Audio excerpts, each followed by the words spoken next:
हायस्कूलचं तेवढं high school college school नॉलेजचं तेवढं आम्हाला नॉलेज नव्हती. आता कॉलेजमध्ये आल्यानंतर आम्हाला त्याची पूर्ण जाणीव झाली. आता फर्स्ट इयरला आल्यानंतर माझे कोणते तर मित्र होते नव्हते.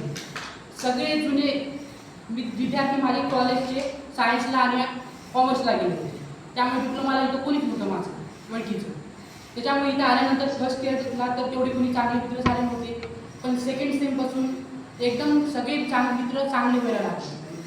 आता पेपरच्या टाईमला शिवमसोबत त्याच्यासोबत माझं थोडं हेच कम्युनिकेशन जास्त वाढलं होतं. आणि सेकंड इयरपासून आता शिंदे सरांचं म्हणलं तर शिंदे सरांचे मेकॅनिक्सपासून MD हर विषयामध्ये आमचं रेग्युलर क्लास अटेन्शन राहत गेलं.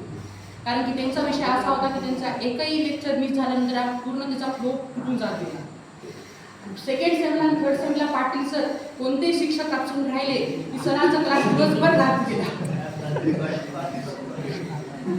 अजून आठवते आम्ही दिवसभर 4-5 घंटे आम्ही नुसतं ड्रॉइंग करत गेलो होतो.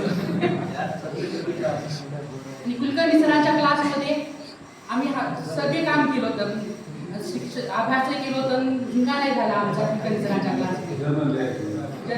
लिहायचंही काम केलं होतं. काही म्हणणं झाला त्यामुळे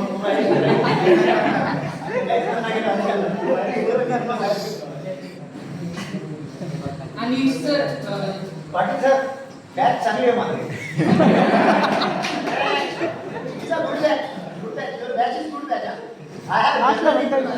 फक्त या सेमला थोडं मागच्या सेमला थोडंसं वर्गामध्ये डिसिप्लिन काही येऊ लागला.